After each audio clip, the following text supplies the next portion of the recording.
Queridos, na quarta-feira é comum que nós façamos aqui uma exposição a respeito de doutrinas fundamentais, não que não estejam conectados com a palavra de Deus, mas não tem esse mesmo molde de exposição no texto bíblico. E hoje, ao expor esse Salmo 28, a intenção aqui é não ser tão exaustivo. O que eu quero dizer com isso? Os irmãos não esperem que eu explique cada palavra como nós fazemos numa exposição sequencial. Por quê? Por dois motivos.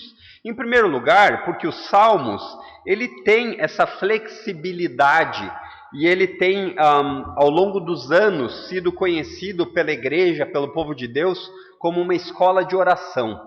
Então, muitas vezes, se você tiver dificuldade de orar, às vezes a gente pensa assim, será que a minha oração ela está de acordo com como Deus quer? Essa, se não foi uma pergunta que você já se fez, talvez um dia você se faça. E é uma pergunta extremamente importante, porque nem sempre falar com Deus do jeito que a gente quer é uma oração. Eu sei que aqui o ponto não é dizer assim, bom, a oração precisa ser extremamente formal, de uma forma repetitiva, como nós aprendemos talvez na nossa base católica, né? Que a maioria das famílias são de base católica. Não é isso que eu quero dizer, mas o que eu quero dizer é que nós não podemos nos dirigir a Deus como se Deus fosse um qualquer. A oração, ela precisa levar sempre isso em consideração. E os Salmos, ele faz isso. Ele nos ajuda a aprender a orar com as palavras do próprio Deus. Isso é bem interessante. Por quê? Porque ao fazer isso, você começa a entender. Existe espaço para eu dizer assim, Senhor, por que comigo? Os Salmos nos mostram muitas vezes isso. Existe espaço para ver crentes sofrendo? O Salmo nos mostra muitas vezes isso. Então, o intuito aqui é que nós saibamos, a partir dos Salmos, aprender a orar. E aqui nesse Salmo, outro título que poderia ser, que fala a respeito da certeza do controle absoluto de Deus, é os dias de chuva e os dias ensolarado, ambos vêm do Senhor. Então, na vida de um crente, existem dias de chuva, aqueles dias que a chuva cai e nós olhamos para aquele tempo lá fora e dizemos, que tempo feio! E às vezes assim acontece na nossa vida. Existem dias chuvosos. O ponto aqui é, os dias chuvosos também vêm do Senhor. Agora, existem os dias ensolarados. E nesses nós temos alegria redobrada. Mas o ponto importante que o salmista sabe, vai nos levar a entender ainda mais isso, e que nós precisamos entender como igreja é, nós não acreditamos que Deus só exista no momento da vitória. Nós sabemos que Deus está nos conduzindo até em meio às nossas derrotas. Porque as nossas derrotas, muitas vezes, é a maneira que Deus vai trabalhar na nossa vida. Então, muitas vezes a gente olha e diz assim, por que, Senhor? E talvez a resposta que o Senhor poderia dar é, porque no deserto eu trabalho melhor com você. Na solidão que você se encontra, você não vai ter outro para recorrer. Então, tendo dado essa breve introdução de Salmos, eu gostaria de ler o Salmo 28 com vocês. E eu estou usando aqui a versão NVT, a versão clássica das quartas-feiras, né? E ele diz assim, o Salmo 28. A ti eu clamo, ó Senhor, minha rocha. Não feches teus ouvidos para mim, pois, se permaneceres calado, será melhor que eu desista e morra. Ouve minha súplica por misericórdia, quando eu clamar por socorro, quando levantar as mãos para o teu santuário. Não me arrastes com os perversos, com os que praticam o mal, que dirigem palavras amigáveis ao próximo, enquanto tramam maldades no coração. Dá o castigo pelo que fizeram, segundo a medida de sua perversidade. Retribui-lhes por seus atos e faz com que recebam o que merecem. Eles não se importam com as obras do Senhor, nem com o que suas mãos criaram. Por isso ele os derrubará, e nunca mais voltarão a se erguer. Louvado seja o Senhor, pois ouviu o meu clamor por misericórdia. O Senhor é minha força e meu escudo. Confio nele de todo o coração. Ele me ajuda e meu coração se enche de alegria. Por isso lhe dou graças com meus cânticos. O Senhor é a força de do seu povo, fortaleza segura para seu ungido. Salva o teu povo, abençoa os que pertencem a ti, conduze-os como pastor e leva-os em teus braços para sempre. Vamos ter uma palavra de oração? Feche os olhos uma vez mais. Graças te damos uma vez mais, Deus. Primeiramente, por causa de quem o Senhor é. Por causa do que o Senhor sempre olha com favor para aqueles que estão unidos em Cristo. É verdade que o teu Filho é o objeto do teu amor primário, Senhor. E por nós estarmos unidos a Ele, nós sabemos que o Senhor também olha com favor a nós. Nos ajuda a lembrarmos disso nos dias de chuva e nos dias de sol. Que o Senhor seja honrado por meio da saúde e da doença. Que o Senhor seja honrado por meio da riqueza e por meio da pobreza. Que o Senhor seja honrado e louvado por nós, haja o que houver. Que o Senhor continue reinando. É o que nós te pedimos em nome de Jesus. Amém. Queridos, os Salmos é interessante, se você começar a partir de hoje a ser despertado a uma curiosidade, existem vários tipos de salmo. E esse salmo que nós estamos aqui, ele é um salmo que tem uma característica muito comum de ação de graças. Geralmente a ação de graças, que é aquele hábito de agradecer, louvar, ele está associado a uma petição, a uma dificuldade, a um sofrimento, a uma angústia. Então você percebe que isso sempre está meio que entrelaçado nos salmos de ação de graças. Existem ainda outros salmos que existem na Bíblia, que você pode fazer um bom uso deles, mas esse que nós estamos aqui, em específico 28, ele é dividido em duas partes aqui. A parte que vai dos versos 1 a 5 é a petição, e depois dos versos 6 a 9 é a ação de graças. Então você consegue perceber aqui, nesse começo do Salmo 28, que é um salmo escrito por Davi. E aí talvez, se a gente entender um pouquinho do que está acontecendo no panorama histórico, facilite ainda mais para entender o porquê Davi está falando dessa forma. E, embora não seja uma coisa que a gente possa afirmar com convicção, esse panorama histórico do Salmo 28, existe um bom consenso entre os estudiosos que esse é um período que Davi está fugindo de Saul. Não sei se você lembra da história, mas Saul era o rei de Israel e ele começou a perseguir Davi sem nenhum motivo. Davi começou a ter que fugir de um rei que ele ajudou a conquistar muitas coisas, simplesmente porque o rei não queria concorrência. Então, parece que o pano de fundo aqui em que Davi escreve esse salmo é ele fugindo do rei Saul para preservar a própria vida. E aí ele diz assim: em meio a um momento de extrema dificuldade, você imagina, aqui a ideia é que o dono de todo o território está procurando lhe tirar a vida. Se fosse mais ou menos a gente pensa, hoje em dia a gente acaba não conseguindo pensar por causa da ideia que a monarquia não é uma coisa comum nos nossos dias, né? Mas a ideia é que talvez o presidente do Brasil estivesse atrás de você com a Polícia Federal e ele está já disposto a tirar sua vida.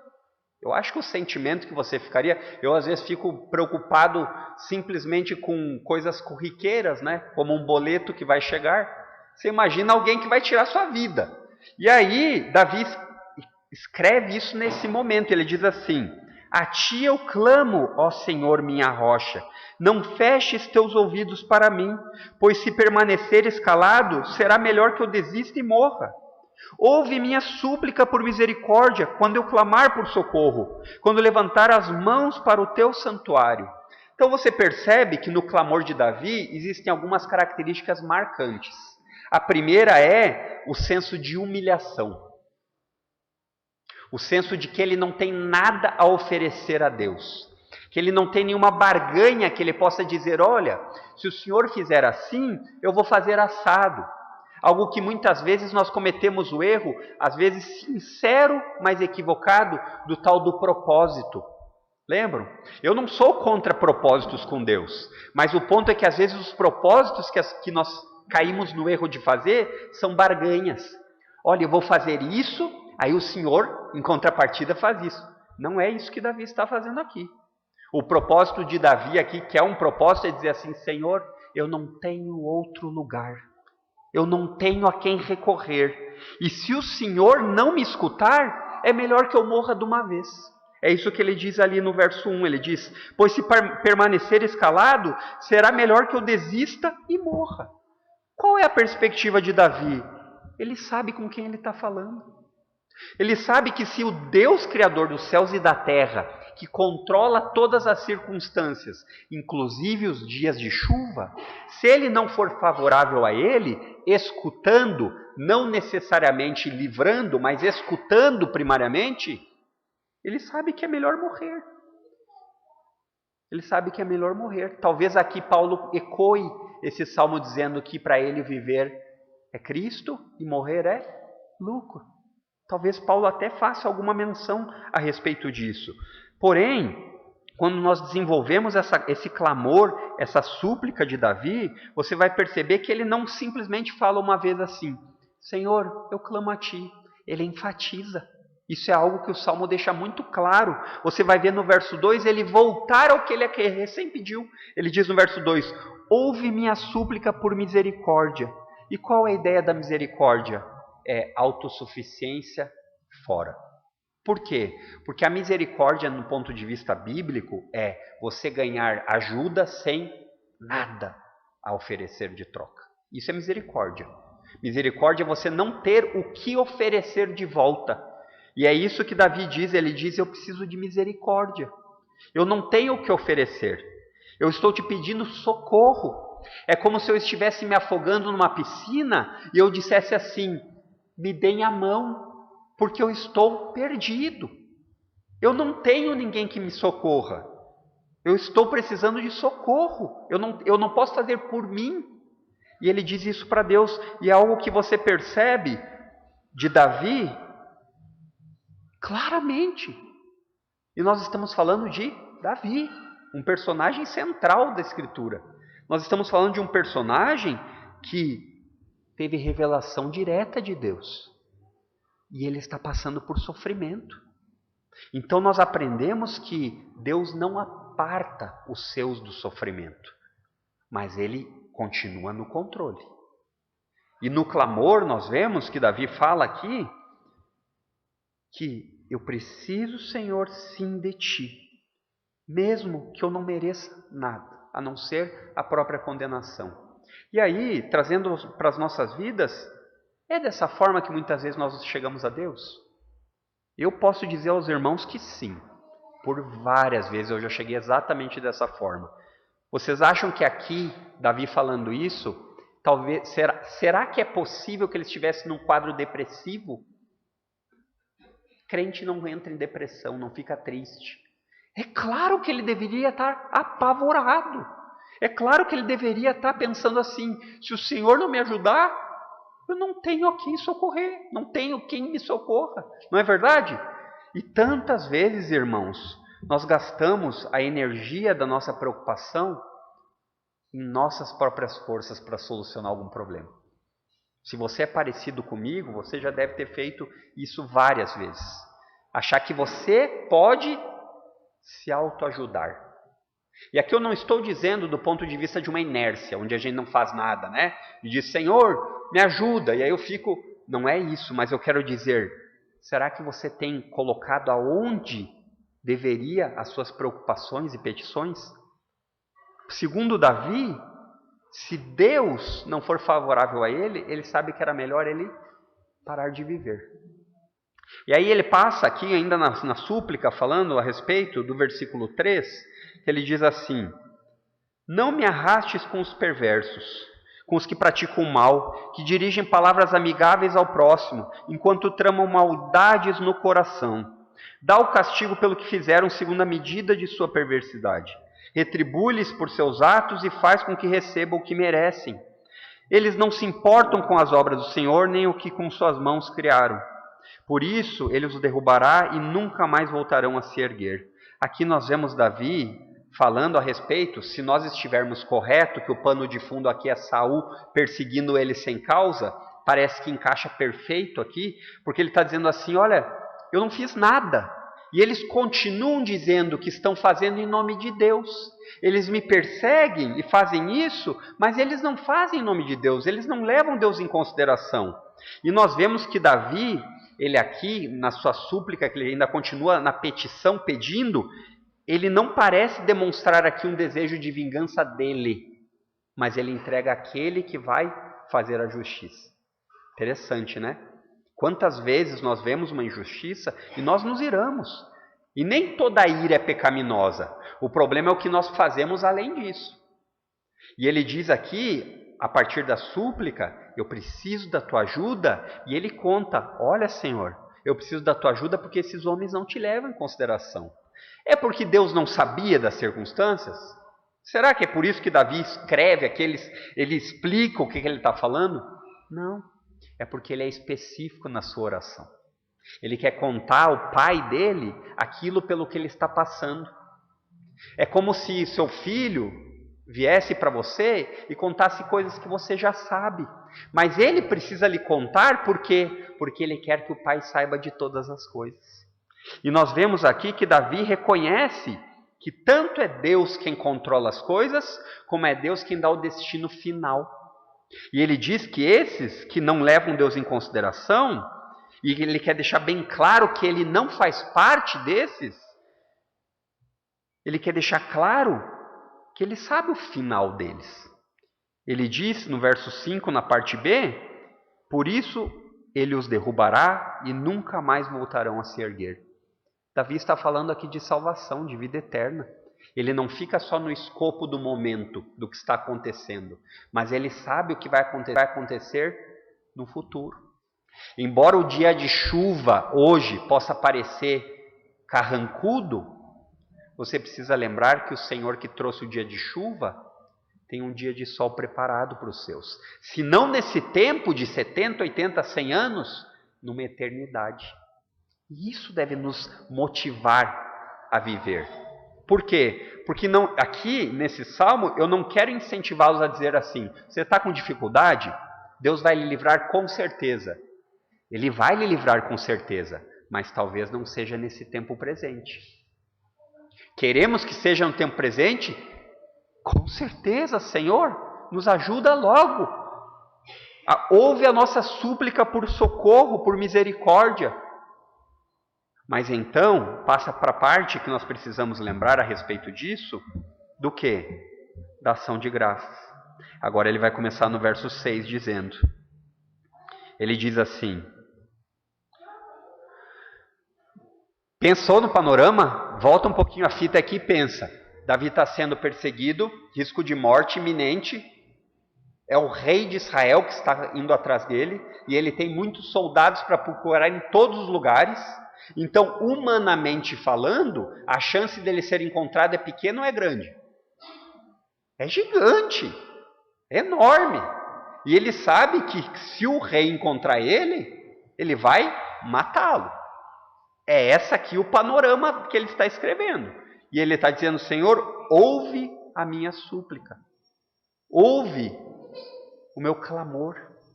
E em primeiro lugar, o que eu quero que o Senhor me lembre é, eu não faço parte desses. Eu não faço parte daqueles que não te levam em consideração. Então ele diz, no verso 6, ele começa o que nós sabemos que é uma expressão de louvor, uma expressão de agradecimento de um coração que não consegue parar de tanta alegria e regozijo e conforto de saber que o Deus que criou os céus e a terra escutou a sua oração. Para isso, Davi diz, isso é suficiente. E aí ele diz assim, louvado seja o Senhor, pois ouviu o meu clamor por misericórdia. O Senhor é minha força e meu escudo, confio nele de todo o coração. Ele me ajuda e meu coração se enche de alegria. Por isso dou graças com meus cânticos. Você deve perceber que ele parece repetir no verso 6 e verso 7 a mesma coisa com palavras diferentes. Isso é muito comum nos Salmos. Isso faz parte da poesia hebraica. Só que diferente de nós, que a poesia é rima, uma coisa combina com a outra, né? Batatinha quando nasce, esparrama pelo chão. Eu só sei essa, eu acho, poesia. No hebraico, a poesia é uma rima de pensamentos. Ele diz aqui no verso 6, louvado seja o Senhor, pois ouviu meu clamor por misericórdia.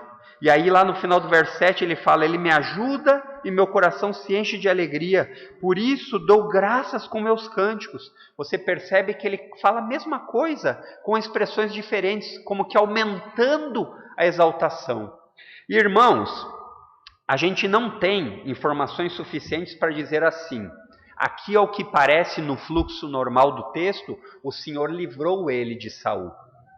Mas não é incomum nos Salmos existir esse tipo de agradecimento como se fosse algo que aconteceu, mas que o salmista está se apropriando com uma convicção de que o Senhor o escuta. Por exemplo, o que eu quero dizer com isso? Aqui no verso 6, ele fala que o Senhor ouviu meu clamor por misericórdia.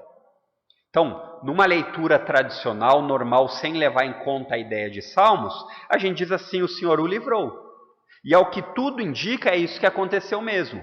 Mas não é incomum nos Salmos não existir esse livramento imediato e o salmista falar da mesma forma. Porque ele sabe que se o dia de chuva não terminar agora, vai existir na eternidade um livramento, o dia de sol. Então isso é muito importante. Por quê? Porque o salmista, sabe quando você fala assim, nós precisamos ter coaching de que façam você sentir melhor, otimismo, que você autoajuda. Esse é o tipo de autoajuda bíblica. Se você quer copiar a autoajuda, é esse. É você alimentar sua mente e o seu coração de que o Senhor lhe ouviu e que Ele está no controle. E porque Ele está no controle, você pode descansar. Que nada vai acontecer sem que Ele determine. Nós vimos isso.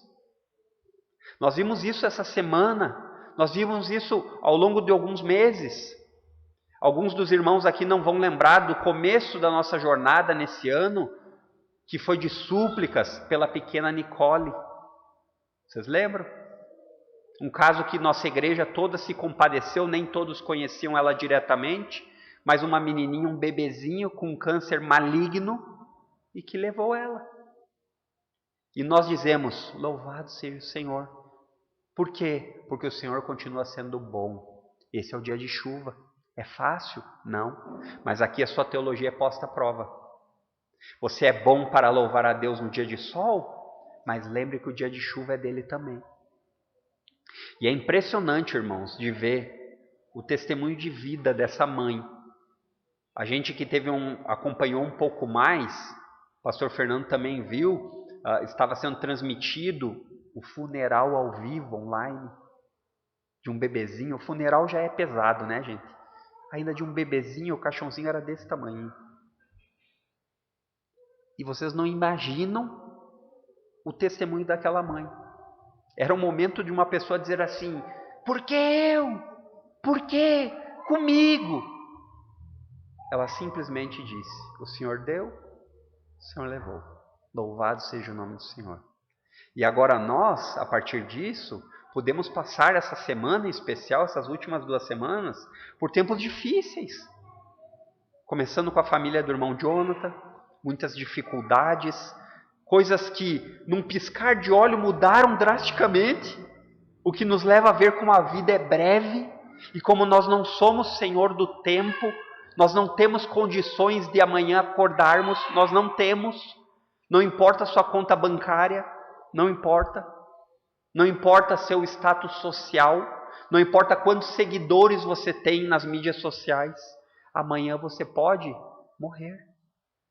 E quem controla isso? Quem é o Senhor da vida e da morte?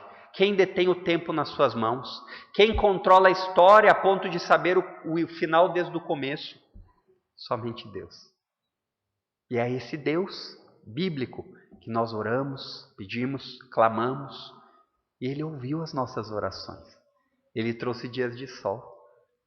E nós louvamos a Ele por isso. Senhor, nós não somos mais gratos por causa das Tuas bênçãos. Nós não somos aqueles que, porque o Senhor nos abençoa, Te louvamos. Mas é verdade, Senhor, que as Tuas bênçãos aumentam a nossa gratidão. É verdade. As tuas bênçãos, elas são como um refrigério para a nossa alma nesses momentos. E que o Senhor continue mandando. Mas que o Senhor nos estabeleça tão firmes em Ti, que assim como Davi, que nós possamos lembrar que nos dias difíceis, o Senhor também está lá. E eu penso que aqui Davi, ele faz uso de palavras que se você não parar um tempo para meditar, talvez você perca o valor delas. E ele diz assim: o Senhor é minha força e o meu escudo. Volta, volta um pouco mais nos tempos bíblicos, nos tempos aqui de Davi. Como eram as batalhas? Na força e no escudo. Quem fosse mais forte e se defendesse melhor no escudo, venceria. Só que Davi não diz isso dele. Ele diz que quem é a força e o escudo dele é o Senhor. E aí ele diz assim: confio no Senhor de todo o coração. Então o rei Saul pode me perseguir, eu posso passar fome, mas enquanto o Senhor continuar sendo a minha força e o meu escudo, está tudo bem, o meu coração vai ficar firme. E no verso 7, na parte B, ele diz: o Senhor me ajuda e meu coração se enche de alegria. E é assim que nós nos sentimos hoje. O Senhor nos ajudou mais uma vez, de uma maneira especial. De uma maneira em especial por um casal tão amado por todos nós. Aqueles que andaram há mais tempo com a Manu e com o Lucas, não que eu seja muito velho para andar há muito tempo, mas sabem que essa jornada começou há mais de 10 anos. Sabe? E o Senhor estava, como o pastor Fernando falou, surdo? Não. O Senhor estava escutando. E hoje o dia chegou. E louvado seja o Senhor por isso. Ele enche nosso coração de alegria. E por isso nós podemos cantar cânticos a Ele. Que seja assim, Senhor. Que seja assim entre nós. E que nós possamos lembrar que o Senhor reina. Esse é o pensamento que você tem que lembrar todos os dias ao acordar. O Senhor reina. O Senhor reina mesmo quando as coisas não vão bem. O Senhor reina mesmo quando eu não me sinto tão forte, porque a força que eu preciso é a do Senhor, não é a minha. E quando eu falei antes que Davi nem sempre fala como resultado imediato, é para provar a ele mesmo que ele confia no Senhor. É para provar que ele sabe que ele tem um pai que não tem obstáculos que possam deter de agir. Querendo o Senhor, quem impedirá? Se o Senhor é por nós, quem pode ser contra nós? O apóstolo Paulo fala de uma lógica em Romanos 8, que é inegociável. Aqueles que estão em Cristo Jesus não têm nenhuma condenação mais, não tem. Então por isso que dias de chuva hoje não nos amedrontam mais, porque nós sabemos que em Cristo Jesus nós somos mais que vencedores.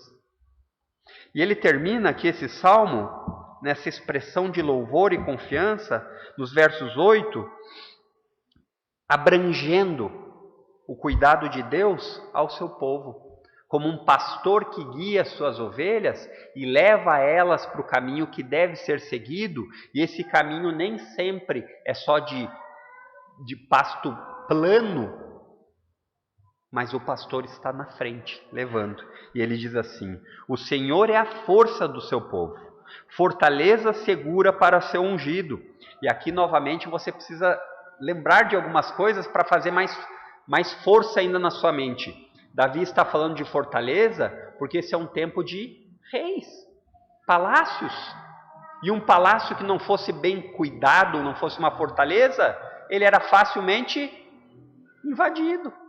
Só que Davi está transferindo essa ideia de um lugar seguro, como um palácio real, para quem?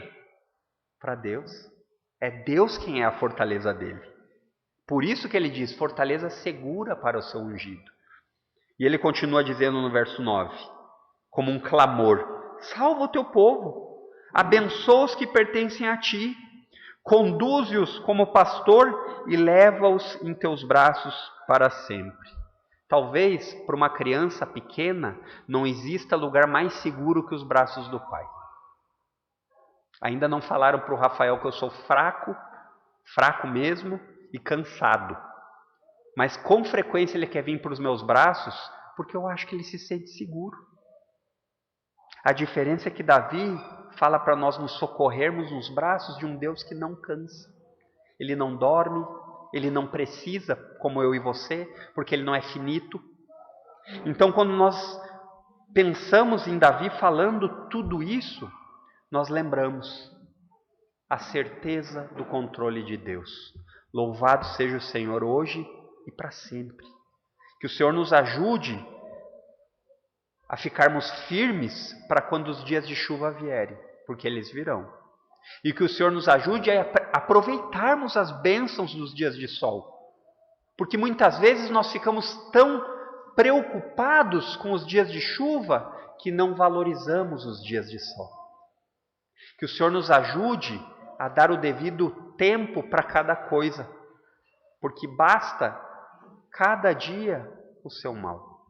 Se você ficar pensando nos problemas do amanhã, talvez você não desfrute da bênção hoje que o Senhor manda. E se os problemas amanhã vierem, lembre-se que o Senhor reina. Graças a Deus por isso. Eu espero, irmãos, que cada um de vocês possa aproveitar os salmos.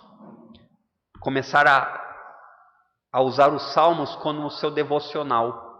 Porque tantas vezes nós vemos que as nossas orações são vazias e fracas, se você é parecido comigo, que muitas vezes começo a orar e não sei direito o que falar, por isso que uma listinha às vezes é necessária, mas mesmo assim, se você é como eu que é falho, os salmos é um bom caminho para a sua oração. Os salmos é um bom local para você falar com Deus como Ele quer que você fale. Que Deus seja louvado por tudo isso. Vamos orar? Santo Deus, obrigado por esse tempo em que o Senhor demonstra da Tua bondade, que o Senhor reina entre nós, e queremos Te pedir que o Senhor nos ajude a lembrarmos, como Davi, que o Senhor escuta as nossas orações, que o Senhor é um Deus poderoso, que pode fazer o que o Senhor quiser, que nós possamos entender que muitas vezes o nosso tempo não é o tempo do Senhor, mas que nós possamos esperar com a confiança de que o Senhor é um Pai bondoso, que como um Pai amoroso cuida, corrige e direciona os seus filhos.